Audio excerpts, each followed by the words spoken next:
చేస్తే ఇంకా చిన్నపిల్లాడు అని, ఎక్కువగా మాట్లాడితే అప్పుడే పెద్దోడు అయిపోయావా అని మన పేరెంట్స్ కూడా కన్ఫ్యూజ్ అయ్యే ఫేసే ఈ ఇంటర్మీడియట్.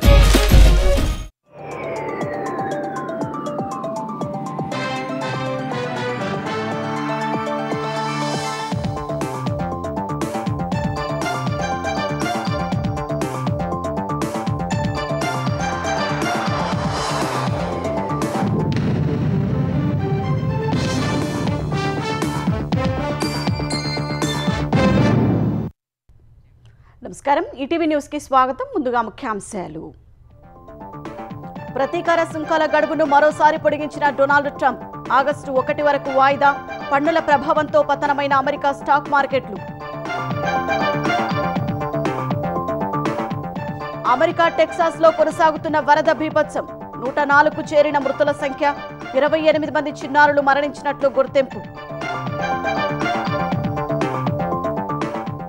ఖనిజాలను ఆయుధాలుగా మారనివ్వొద్దన్న ప్రధాని మోదీ. క్రిటికల్ మినరల్స్ సరఫరా చేసుకుందామని బ్రిక్స్ సదస్సులో పిలుపు. ఢిల్లీలో నేడు 4 కేంద్ర మంత్రులను కలవనున్న రేవంత్. ఎరువుల కొరత, రక్షణ శాఖ భూముల బదలాయింపుపై చర్చించనున్న సీఎం. ఆయిల్ పామ్ దిగుమతులపై సుంకాలు పెంచాలని కేంద్రాన్ని కోరుతామన్న తుమ్మల. ఒత్తిడి పెంచేందుకు దక్షిణాది రాష్ట్రాల మంత్రులతో సంప్రదింపులు. ఎగువ రాష్ట్రాల్లో కురుస్తున్న వర్షాలకు నిండుకుండలా శ్రీశైలం జలాశయం. కొన్ని గంటల్లో గేట్లు ఎత్తి నీటిని విడుదల చేయనున్న సీఎం చంద్రబాబు.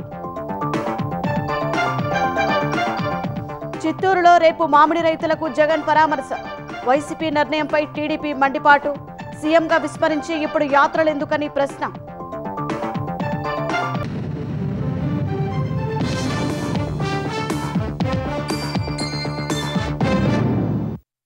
ప్రతీకార సుంకాల అమలును అమెరికా అధ్యక్షుడు డొనాల్డ్ ట్రంప్ మరోసారి వాయిదా వేశారు. సుంకాల ఉపశమనానికి ఇచ్చిన గడువు బుధవారంతో ముగియనుండటంతో దానిని ఆగస్టు 1వ తేదీ వరకు పొడిగిస్తూ ట్రంప్ కీలక ప్రకటన చేశారు. ఈలోగా చర్చలకు రావాలని ఆయా దేశాలకు సూచించారు. మయన్మార్, లావోస్ దేశాలపై 40%, దక్షిణాఫ్రికాపై 30%, జపాన్, దక్షిణ కొరియాలపై మాత్రం 25% సుంకాలను విధిస్తున్నట్లు ప్రకటించారు. ఇవి ఆగస్టు 1వ తేదీ నుంచి అమల్లోకి వస్తాయని చెప్పారు. ప్రపంచవ్యాప్తంగా పలు దేశాలపై అమెరికా ప్రకటించిన ప్రతీకార సుంకాలపై అధ్యక్షుడు డొనాల్డ్ ట్రంప్ కీలక ప్రకటన చేశారు. కొత్త టారిఫ్ల డెడ్ లైన్ ను ట్రంప్ మరోసారి పొడిగించారు. ఆగస్టు 1వ తేదీకి సుంకాల అమలును వాయిదా వేస్తూ ప్రకటించారు. సుంకాల ఉపశమనానికి ఇచ్చిన గడువు బుధవారంతో ముగియనుండటంతో దాన్ని ఆగస్టు 1వ తేదీకి పొడిగిస్తూ కార్యనిర్వాహక ఉత్తర్వులపై ట్రంప్ సంతకం చేశారు. ఈలోగా చర్చలకు రావాలని ఆయా దేశాలపై ఒత్తిడి తెస్తున్నారు. ఒప్పందాలు కుదుర్చుకోవాలని ఆయా దేశాలకు సోమవారం నుంచి లేఖల్ని పంపడం ప్రారంభించిన ట్రంప్ ప్రభుత్వం ఆగస్టు 1 నుంచి భారీ సుంకాల మోత మోగించనున్నట్లు హెచ్చరిస్తోంది. దీంతో భారత్కు మరికొంతకాలం గడువు లభించింది. బుధవారంలోగా భారత్, అమెరికాల మధ్య ఒప్పందం కుదిరే అవకాశం ఉందని తెలుస్తోంది.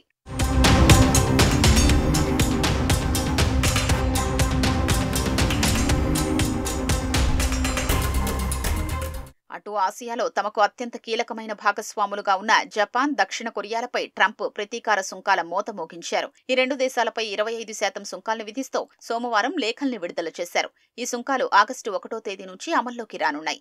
2 దేశాల నేతల్ని ఉద్దేశిస్తూ రాసిన లేఖల్ని ట్రంప్ తన సామాజిక మాధ్యమం ట్రూత్ లో పోస్ట్ చేశారు. ఈ 2 దేశాలు ప్రతీకార సుంకాల్ని పెంచొద్దని, అలా చేస్తే ఆటోమొబైల్, ఎలక్ట్రానిక్స్ పరిశ్రమలు దెబ్బతింటాయని హెచ్చరించారు. ఏ కారణాల వల్ల సుంకాల్ని పెంచినా ఇప్పుడు తాము విధించిన 25% అదనంగా సుంకాల్ని వేస్తామని ట్రంప్ పేర్కొన్నారు. అలాగే మయన్మార్, లావోస్ దేశాలపై 40%, దక్షిణాఫ్రికాపై 30%, మలేషియాపై 25% సుంకాల్ని విధిస్తున్నట్లు ప్రకటించారు.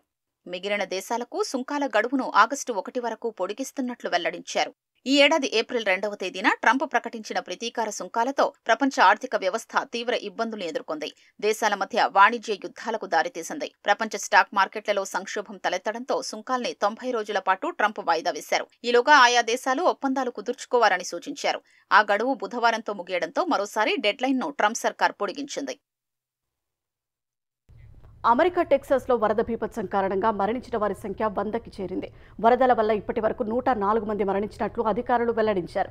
ఒక్క కేర్ కౌంటీలోనే 84 మంది మృతి చెందినట్లు తెలిపారు. ఇందులో 28 మంది చిన్నారులు ఉన్నట్లు వివరించారు. Travis, Burnet, Williamson, Kendall, Tom Green కౌంటీల్లో కూడా 19 మరణాలు సంభవించినట్టు అధికారులు వెల్లడించారు. గల్లంతైన వారి కోసం గాలింపు కొనసాగుతున్నట్లు అధికారులు పేర్కొన్నారు. కేర్ కౌంటీలో కేవలం నిమిషాల వ్యవధిలోనే లావోర్ నది నీటి ప్రవాహం ఉగ్రరూపం దాల్చింది. కొన్ని రోజులుగా కురుస్తున్న భారీ వర్షాలకు గ్వాడలూప్ నది ఉప్పొంగడంతో లోతట్టు ప్రాంతాలు జలమయమయ్యాయి. నదీ తీరం వెంబడి ఉన్న క్రిస్టియన్ బాలికల శిబిరాన్ని వరద ప్రవాహం ముంచెత్తింది. ఈ విపత్తులో శిబిరంలోని ఎంతమంది బాలికలు వరద ఉధృతికి గల్లంతయ్యారనే అంశంపై ఇంతవరకు అధికారులకు స్పష్టత రాలేదు. ఇళ్లు, రోడ్లను వరద ప్రవాహం క్షణాల్లో తుడిచిపెట్టేసింది. పదుల సంఖ్యలో వాహనాలు కాలువల్లో చెల్లాచెదురుగా పడిపోయాయి. ఇళ్లలోని వస్తువుల ధ్వంసం కాగా లోపల భారీగా బురద పేరుకుపోయింది. టెక్సాస్లో ప్రస్తుతం వర్షాలు కురుస్తుండటంతో మరిన్ని వరదలు సంభవించే అవకాశం ఉందని అధికారులు హెచ్చరించారు. అత్యాధునిక సాంకేతిక సాధనాల తయారీలో కీలకమైన ఖనిజాలు, క్రిటికల్ మినరల్స్ను ఏ దేశమూ స్వార్థ ప్రయోజనాల కోసం వాడకుండా అడ్డుకోవాలని ప్రధాని నరేంద్ర మోదీ పిలుపునిచ్చారు. వాటిని ఇతరులపై ఆయుధాలుగా ఉపయోగించుకునే పరిస్థితి రాకుండా చూడాలన్నారు. బ్రెజిల్లో జరిగిన బ్రిక్స్ శిఖరాగ్ర సదస్సులో బహుళ పక్షవాదం, ఆర్థిక వ్యవహారాలు, కృత్రిమ మేధపై ఏర్పాటు చేసిన సమావేశంలో మాట్లాడిన ప్రధాని క్రిటికల్ మినరల్స్ సరఫరా గొలుసులను ఏర్పాటు చేసుకునేందుకు కృషి చేయాలని నొక్కి చెప్పారు. క్రిటికల్ మినరల్స్ రంగంలో చైనా జిత్తుల వారి విధానాలను అనుసరిస్తోందని, ఆ ఖనిజాల ఎగుమతులపై ఆంక్షలు విధిస్తోందని కొంతకాలంగా ఆందోళనలు వ్యక్తమవుతున్న నేపథ్యంలో ప్రధాని వ్యాఖ్యలు ప్రాధాన్యం సంతరించుకున్నాయి. అలాగే రోజువారీ కార్యకలాపాల్లో కృత్రిమ మేధ వినియోగంతో జీవితం బాగా మెరుగవుతుందని మోదీ పేర్కొన్నారు. అయితే ఏఐ దుర్వినియోగమయ్యే ముప్పు పొంచి ఉందంటూ హెచ్చరించారు. బ్రిక్స్ సమ్మిట్ సందర్భంగా రియోలో మలేసియా ప్రధాని అన్వర్ బిన్ ఇబ్రహీంతో మోదీ భేటీ అయి వాణిజ్యం, పెట్టుబడులు, రక్షణ సహా పలు కీలక రంగాలపై ఇరు దేశాల ద్వైపాక్షిక సంబంధాల పురోగతిపై చర్చించారు. అటు క్యూబా, బొలీవియా, ఉరుగ్వే అధ్యక్షులతోనూ ప్రధాని సమావేశమయ్యారు. అమెరికాలోని టెక్సాస్లో వరదలపై ప్రధాని నరేంద్ర మోదీ విచారం వ్యక్తం చేయడానికి కాంగ్రెస్ తప్పుపట్టింది. హిమాచల్ ప్రదేశ్లోని మండేలో వరదల కారణంగా జరుగుతున్న ప్రాణనష్టం, విధ్వంసంపై ఒక్క మాట కూడా మాట్లాడని మోదీ అమెరికాలో వస్తున్న వరదలపై మాత్రం విచారం వ్యక్తం చేస్తున్నారని మండిపడింది. ఈ మేరకు కాంగ్రెస్ సీనియర్ నేత పవన్ ఖేరా ఎక్స్ వేదికగా ప్రధానిపై విమర్శలు చేశారు. హిమాచల్ ప్రదేశ్లో వర్షాలు సృష్టిస్తున్న బీభత్సానికి 70కి పైగా మరణించారని, కొండచెరలు విరిగిపడి ఇళ్లు ధ్వంసం కావడంతో వందల మంది నిరాశ్రయులయ్యారని రాసుకొచ్చారు. ఇంత విధ్వంసం జరిగినా ప్రధాని అక్కడి ప్రజలకు ధైర్యం కలిగించేలా ఒక్క మాట కూడా మాట్లాడలేదని, టెక్సాస్ వరదలపై మాత్రం విచారం వ్యక్తం చేస్తున్నారని మండిపడ్డారు. విదేశీయుల జీవితాల కంటే భారత ప్రజల జీవితాలు అంత చులకనగా మారాయా అని, ప్రజలపై చూపించే జాలి కూడా రాజకీయంగా మారిపోయిందా అంటూ ప్రధానిని ఖేరా ప్రశ్నించారు.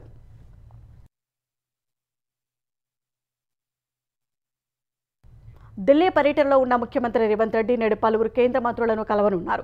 రక్షణ మంత్రి రాజ్నాథ్ సింగ్, ఎరువులు, రసాయనాల శాఖ మంత్రి జేపీ నడ్డా, రైల్వే శాఖ మంత్రి అశ్విని వైష్ణవ్లను కలవనున్నట్లు తెలుస్తోంది.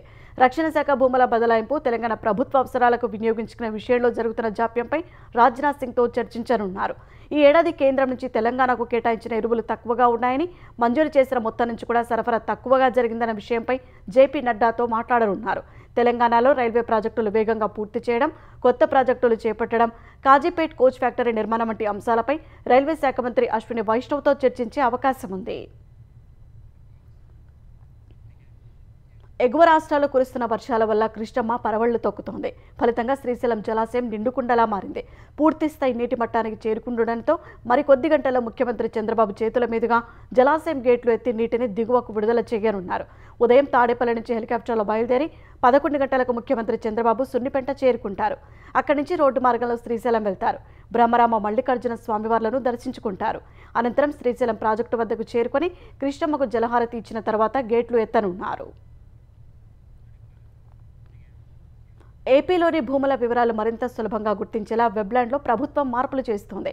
కొత్తగా తీర్చిదిద్దుతున్న వెబ్లాండ్లో ప్రభుత్వ, ప్రైవేటు ఆస్తులతో పాటు చెరువులు, కుంటలు, వాగులు, వంకల వంటి వివరాలు, రహదారులు ఇలాంటివన్నీ వేర్వేరు రంగుల్లో స్పష్టంగా కనిపించనున్నాయి. ఆయా భూముల మీద క్లిక్ చేయగానే భూ విస్తీర్ణం, యజమాని పేరు తదితర సమాచారం స్పష్టంగా తెలిసేలా వెబ్లాండ్ను తీర్చిదిద్దుతున్నారు. భూదర్శిని పేరుతో దేశంలోనే తొలిసారిగా ఈ సౌకర్యాన్ని కూటమి ప్రభుత్వం తీసుకువస్తోంది. ఏపీలో 16,816 గ్రామాలు ఉండగా వాటిలో 6,690 గ్రామాల్లో ఆధునిక పరిజ్ఞానం సాయంతో రీసర్వే చేస్తున్నారు. ఆ వివరాలే రికార్డులో వెబ్లాండ్లో నమోదవుతున్నాయి. రీసర్వే ఆధారంగా కొత్తగా తయారైన గ్రామాల మ్యాపులో ఉన్న భూములను 5 వేర్వేరు రంగుల్లో గుర్తించడానికి వీలు కలుగుతుంది. రీసర్వే పూర్తయిన చోట్ల భూముల వివరాలు సమగ్రంగా ఉన్నందున ఈ డేటాబేస్కు తగ్గట్లు మ్యాపులు తయారయ్యాయి. అధికారంలో ఉన్నప్పుడు మామిడి రైతులను కనీసం గుర్తించని అప్పటి సీఎం జగన్ ఇప్పుడు ఉన్నట్లుండి ప్రేమ కురిపిస్తున్నారు. తోతాపురి ధరలు పతనమైన ప్రభుత్వం ఆదుకోవడం లేదంటూ ఆరోపణలు గుప్పిస్తున్నారు. పరామర్శ పేరిట చిత్తూరు జిల్లా బంగారుపల్లె మార్కెట్ యార్డు పర్యటనకు సిద్ధమయ్యారు. వైసీపీ జమానాల్లో 2 ఏళ్లు మామిడి ధరలు పాతాళానికి పడిపోయినా పట్టని జగన్ ఇప్పుడు సమస్యపై మాట్లాడుతుండటం విమర్శలకు దారితీస్తోంది. మామిడి రైతులకు సీఎంగా ఉన్నప్పుడు చేసిందేమీ లేకున్నా ఇప్పుడు లేనిపోని ప్రేమను ఒలకబోస్తున్నారు జగన్. వైసీపీ హయాంలో కిలో మామిడికి వారు చెల్లించింది 9 నుంచి 10 రూపాయలు. ప్రస్తుతం కూటమి ప్రభుత్వం కిలోకు 12 రూపాయలు చెల్లిస్తోంది. దీనికోసం 200 కోట్ల రూపాయల అదనపు భారం పడుతున్న రైతుకు చేయూతనివ్వాలన్న లక్ష్యంతో ప్రభుత్వం ముందుకెళ్తోంది. ఇంత చేస్తున్నా పట్టించుకోవడం లేదంటూ జగన్ వైసీపీ నేతలు నానా యాగి చేస్తున్నారు. ప్రభుత్వం గతంలో కన్నా మెరుగైన ధర ఇస్తున్న విషయం జగన్ పట్టదా అని మామిడి రైతులే ప్రశ్నిస్తున్నారు. పరామర్శల పేరుతో ఈ ప్రదర్శనలు ఎందుకని కర్షకులే ప్రశ్నలు వేస్తున్నారు. జగన్ సీఎంగా ఉన్న 5 ఏళ్లు ఉమ్మడి చిత్తూరు జిల్లాలో అన్నీ తానై నడిపిన పెద్దాయన హవా సాగింది. మామిడి రైతుల్ని ఆయన పీల్చి పిప్పి చేశారు. తన గుజ్జు పరిశ్రమకు కాయలను అమ్మిన రైతులకు నామమాత్రపు ధర చెల్లించారు. గిట్టుబాటు కాదంటూ రైతులు వేరే చోట్లకు మామిడిని తరలించే ప్రయత్నం చేయగా దౌర్జన్యంగా ట్రాక్టర్లను తీసుకెళ్లి కిలోకు 5 నుంచి 6 రూపాయలు మాత్రమే ఇచ్చారు. ఆ నాయకుడి ఆదేశాలతో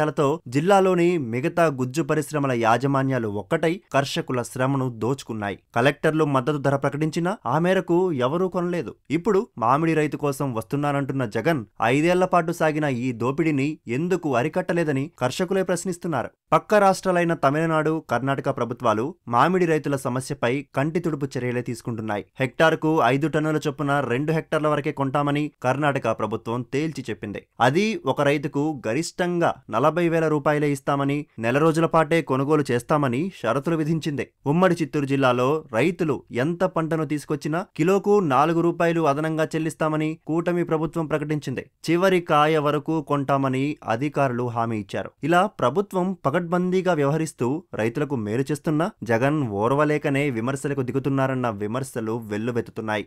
కూటమి అధికారంలోకి వచ్చిన తొలి ఏడాది ఎకరాకు 2 టన్నుల దిగుబడే వచ్చింది. కిలో తోతాపురి 22 నుంచి 23 రూపాయలు పలికింది. ఈ ఏడాది ఎకరాకు 5 టన్నుల చొప్పున దిగుబడి వచ్చింది. ధరలు పతనమవుతాయని ప్రభుత్వం ముందుగానే ఊహించగా సీఎం చంద్రబాబు ఆదేశాలతో చిత్తూరు, తిరుపతి జిల్లాల కలెక్టర్లు సీజన్ పూర్తిగా ప్రారంభం కాకముందే కిలోకు కనీస ధరను 12 రూపాయలుగా నిర్ణయించారు. దీనికి అదనంగా ప్రభుత్వం కిలోకు 4 రూపాయల చొప్పున రైతుల ఖాతాల్లో జమ చేస్తుందని ప్రకటించారు. 2 జిల్లాల కలెక్టర్లు రోజు 3-4 గంటల చొప్పున మామిడిపై సమీక్షిస్తున్నారు. క్షేత్రస్థాయికి వెళ్లి 4-5 పరిశ్రమలను సందర్శిస్తున్నారు. సీఎం చంద్రబాబు, సీఎంఓ అధికారులు నిత్యం పరిస్థితిని తెలుసుకుంటూ సూచనలు ఇస్తున్నారు. ఈ నెల 4న సీఎం చంద్రబాబు కుప్పంలోనూ పరిస్థితిని సమీక్షించారు. వ్యవసాయ శాఖ మంత్రి అచ్చెన్నాయుడు, ఉద్యాన శాఖ డైరెక్టర్, ఇతర ఉన్నతాధికారులు ఇప్పటికే క్షేత్రస్థాయిలో పర్యటించారు.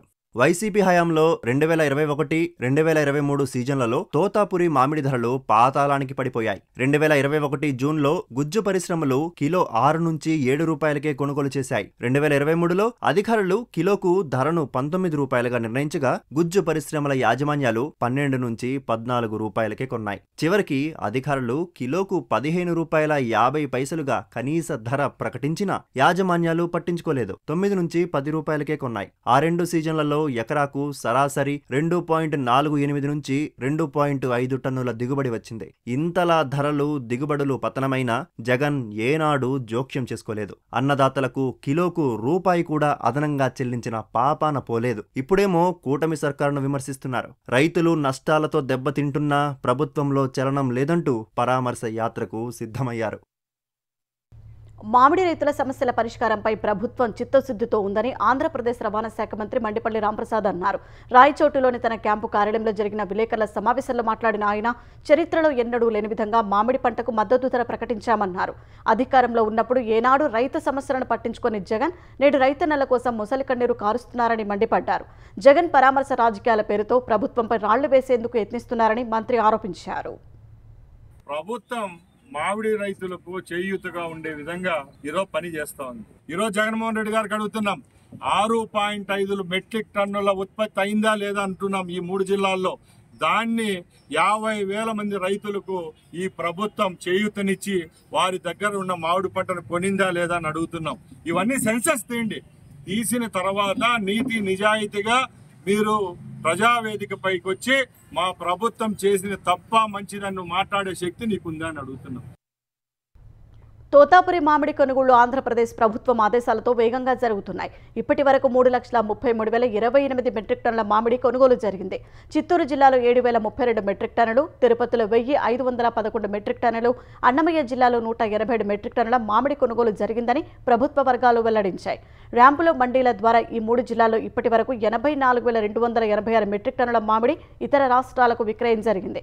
రిఫైనింగ్ చాంబర్లలో 80,940 మెట్రిక్ టన్నుల మేర మామిడి నిల్వలు ఉన్నాయి. జిల్లా కలెక్టరేట్లలో కమాండ్ కంట్రోల్ కేంద్రాల ద్వారా సర్కారు కొనుగోళ్లను పర్యవేక్షిస్తోంది. నెల్లూరులో వైసీపీ నేత నల్లపరెడ్డి ప్రసన్నకుమార్ రెడ్డి ఇంటిపై మహిళలు దాడి చేశారు. నల్లపరెడ్డి కారును, ఇంట్లోని సామాగ్రిని ధ్వంసం చేశారు. కోవూరు ఎమ్మెల్యే ప్రశాంత్ రెడ్డిపై అసభ్య వ్యాఖ్యలు చేశారంటూ ఆగ్రహం వ్యక్తం చేశారు. కోవూరు వైసీపీ విస్తృత స్థాయి సమావేశంలో వేమిరెడ్డి ప్రశాంత్ రెడ్డిపై ప్రసన్నకుమార్ రెడ్డి వ్యక్తిగత వ్యాఖ్యలు చేశారు. వేమిరెడ్డిని బ్లాక్మెయిల్ చేసి వేమిరెడ్డి ప్రశాంత్ రెడ్డి పెళ్లి చేసుకున్నారని ఆరోపించారు. పీహెచ్డీల క్వీన్ అంటూ అని అసభ్యకరంగా మాట్లాడారు. గుజరాత్, సూరత్ దాకా వేమిరెడ్డి ప్రశాంత్ రెడ్డి గురించి చెబుతుంటారని వ్యాఖ్యానించారు. ఈ వ్యాఖ్యలపై ఆగ్రహించిన మహిళలు ప్రసన్నకుమార్ రెడ్డి ఇంటిపై దాడి చేశారు. దక్షిణాది రాష్ట్రాల వ్యవసాయ మంత్రులతో కలిసి ఆయిల్ పంప్ దిగుమతులపై సుంకాలు పెంచాలన్న డిమాండ్పై కేంద్రాన్ని కలిసే యోచనలో ప్రభుత్వం ఉందని తెలంగాణ వ్యవసాయ శాఖ మంత్రి తుమ్మల నాగేశ్వరరావు తెలిపారు. పామాయిల్ రైతులకు మంచి మేలు చేసేలా కేంద్ర విధాన మార్పులు ఉండాలని అభిప్రాయపడ్డారు. ఆయిల్ పంప్ సాగుదారుల సమస్యలను కేంద్ర ప్రభుత్వం దృష్టికి తీసుకెళ్లే ఉద్దేశంతో 4 దక్షిణాది రాష్ట్రాల వ్యవసాయ మంత్రులతో తుమ్మల సంప్రదింపులు నిర్వహించారు. ఆయిల్ పంప్ దిగుమతులపై కస్టమ్స్ డ్యూటీ పెంచాలన్న అంశంపై చర్చించారు. క్రూడ్ పామాయిల్పై దిగుమతి సుంకాలు తగ్గించడం వల్ల దేశీయ రైతులు తీవ్రంగా నష్టపోతున్నారని ఆందోళన వ్యక్తం చేశారు. మిడ్లర్లు, రిఫైనర్లు, రీటైల్ వ్యాపారులకు లాభాలు కలుగుతున్నా రైతుకి అన్యాయం చేస్తోందని తెలిపారు. ఆ పరిస్థితిని సమర్థవంతంగా ఎదుర్కొనాలంటే దక్షిణాది రాష్ట్రాల మధ్య సమన్వయం అవసరమన్న మంత్రి తుమ్మల ఆంధ్రప్రదేశ్, తమిళనాడు, కేరళ, కర్ణాటక, అరుణాచల్ ప్రదేశ్, అస్సాం, మిజోరాం, నాగాలాండ్, త్రిపుర రాష్ట్రాల వ్యవసాయ మంత్రులకు వ్యక్తిగతంగా లేఖలు రాశారు. ఆయిల్ పంప్ దిగుమతులపై కస్టమ్స్ డ్యూటీ పెంచాలన్న డిమాండ్తో కేంద్రాన్ని కలవాలని, రైతుల పక్షాన గళం వినిపించాలని కోరారు. కోర్టు ధిక్కరణ పిటిషన్లో తెలంగాణ ప్రభుత్వ ప్రధాన కార్యదర్శి రామకృష్ణారావు సహా మరో 2 ఐఏఎస్లు వ్యక్తిగతంగా హాజరు కావాలని హైకోర్టు ఆదేశాలు జారీ చేసింది. గ్రంథాలయ శాఖలో స్వీపర్లకు పెంచిన వేతనాలు చెల్లించకపోవడంతో దాఖలైన కోర్టు ధిక్కరణ పిటిషన్లో అప్పటి విద్యాశాఖ ప్రత్యేక ప్రధాన కార్యదర్శి ఎన్ శ్రీధర్, ఆర్థిక శాఖ ముఖ్య కార్యదర్శి Ramakrishna Rao, libraries director S Srinivasacharyulu ఈ నెల 24న వ్యక్తిగతంగా హాజరు కావాలని ఆదేశించింది. జీవో 841/33 ప్రకారం లైబ్రేరియన్ గ్రేడ్ 3తో సమానంగా పార్ట్ టైం స్వీపర్లకు వేతనాలు చెల్లించాలని గతేడాది డిసెంబర్ 19న ఇచ్చిన ఆదేశాలు అమలు చేయకపోవడాన్ని సవాల్ చేస్తూ స్వీపర్లు హేమలత సహా మరో 2 హైకోర్టులో కోర్టు ధిక్కరణ పిటిషన్ దాఖలు చేశారు. ఆ పిటిషన్పై జస్టిస్ నగేష్ భీమపాక విచారణ చేపట్టి ప్రతివాదులైన ఐఏఎస్ అధికారులకు మార్చి 28న నోటీసులు జారీ చేసినా వారి తరపున న్యాయవాదులు హాజరు కాలేదు. ఆ పిటిషన్పై మరోసారి విచారణ చేపట్టారు. పిటిషనర్ తరపు న్యాయవాది గుర్రం శ్రీనివాస్ వాదనలు వినిపిస్తూ నోటీసులు జారీ అయ్యాయన్నారు. వాదనలను పరిగణలోకి తీసుకున్న న్యాయమూర్తి కోర్టు ఉత్తర్వులను అమలు చేయకపోవడంపై కోర్టు ధిక్కరణ కింద ఎందుకు చర్యలు తీసుకోరాదో వ్యక్తిగతంగా ఈ నెల 24న హాజరై వివరణ ఇవ్వాలంటూ నోటీసులు జారీ చేశారు.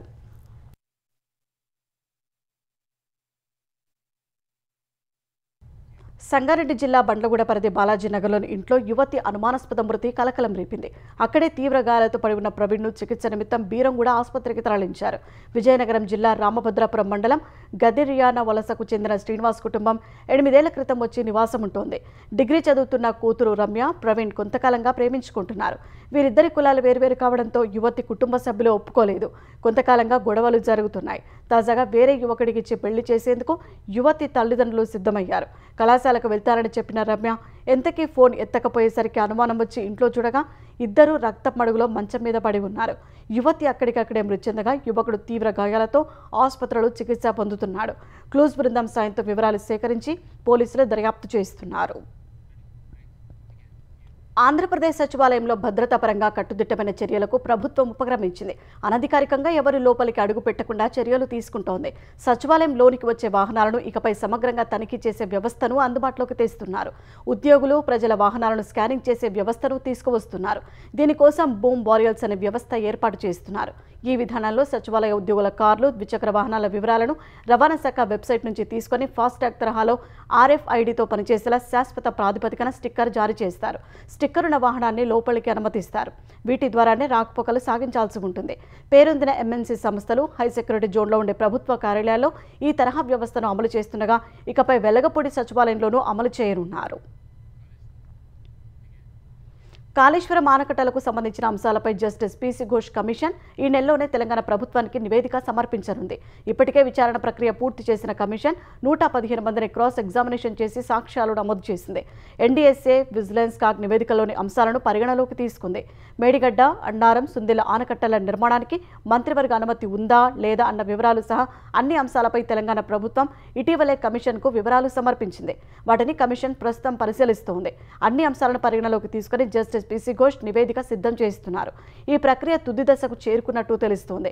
ఈ నివేదికను పూర్తి స్థాయిలో సిద్ధం చేసి నెలాఖరులో ప్రభుత్వానికి సమర్పించనుంది. అటు బ్యారేజీలకు గ్రౌంటింగ్ విషయంలో ఈ నెల 9న హాజరై సంజాయిషి ఇవ్వాలని ఈఎన్సీ అనిల్ కుమార్ను కమిషన్ ఆదేశించింది. కమిషన్ ఏర్పాటు చేసిన సాంకేతిక కమిటీ సూచన మేరకే ఆనకట్టలకు గ్రౌంటింగ్ చేసినట్లు అనిల్ కుమార్ చెప్పడాన్ని కమిషన్ తీవ్రంగా పరిగణిస్తున్నట్టు తెలుస్తోంది. అమెరికాలో జరిగిన రోడ్డు ప్రమాదంలో హైదరాబాద్కు చెందిన ఒక కుటుంబం సజీవ దహనమైంది. సెలవుల్లో గడిపేందుకు శ్రీ వెంకట్ కుటుంబం హైదరాబాద్ నుంచి డాలాస్ వెళ్ళింది. డాలాస్ నుంచి అట్లాంటాలోని బంధువుల ఇంటికి కారులో వెళ్లిన వారు తిరిగి వస్తుండగా రోడ్డు ప్రమాదం చోటు చేసుకుంది. గ్రీన్ కౌంటీ వద్ద రాంగ్ రూట్లో వచ్చిన మినీ ట్రక్కు శ్రీ వెంకట్ కారును ఢీకొట్టింది. ఒక్కసారిగా కారులో మంటలు చెలరేగాయి. కారులో ఉన్న శ్రీ వెంకట్తో పాటు ఆయన భార్య తేజస్విని, 2 పిల్లలు సజీవ దహనమయ్యారు. వెంకట్ కుటుంబం హైదరాబాద్ సుచిత్రలో నివాసం ఉంటోంది. రష్యా రవాణా శాఖ మాజీ మంత్రి రోమన్ స్టారోవోయిత్ హఠాత్తుగా మృతి చెందారు.